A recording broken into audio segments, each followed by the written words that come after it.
industrielle, c'est en fait une formation qui combine les deux piliers, techniques et technologiques, et le pilier de management. On peut dire que c'est polyvalente, mais qui est plus axée sur les aspects de management, formation assez profonde et solide en termes de modélisation mathématique et outils quantitatifs. Vous avez un produit diversifié selon l'aspect qui va vous intéresser le plus, et donc vous n'êtes pas obligé de rester dans une seule branche d'activité. Et l'intéressant, c'est que votre formation elle est un petit peu cohérente, puisqu'elle est destinée pour des gens qui vont devenir des responsables, des cadres, voire des PDG d'entreprise. C'est pourquoi elle arrive à intégrer différentes composantes, tout ce qui est électrique, mécanique, industriel, management, voilà.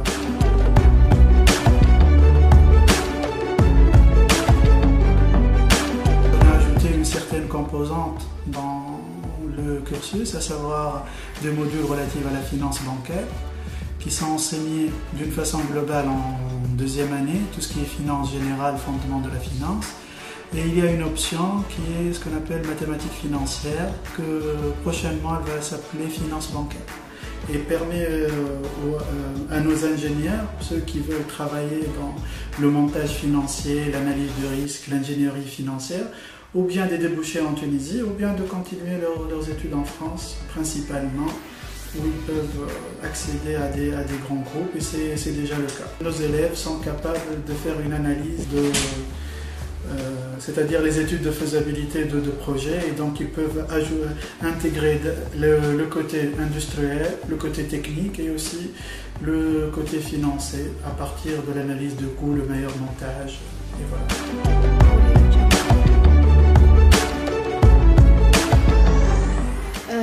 On tend de plus en plus de passer à gérer en fait une entreprise, soit en tant qu'entreprise isolée c'est-à-dire en interne, et aussi comme étant une entité qui fait partie de toute une chaîne logistique.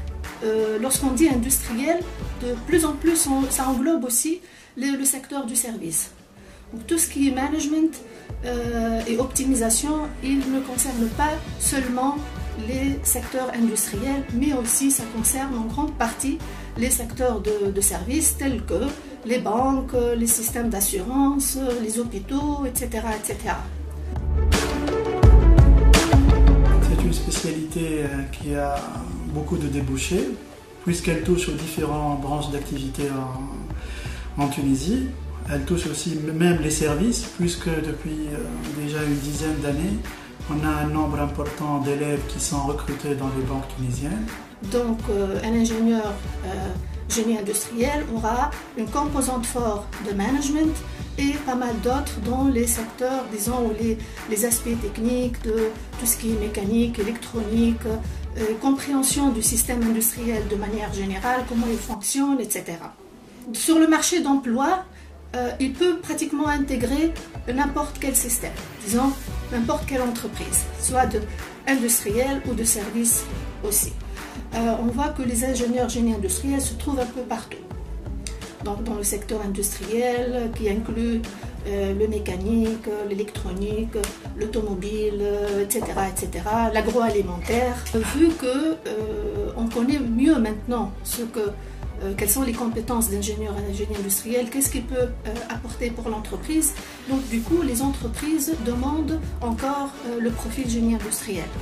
Donc si on voit par exemple ces dernières années, donc c'est vrai qu'il y a un problème d'emploi de manière générale, mais quand même le diplômé du génie industriel est parmi le plus demandé sur le marché.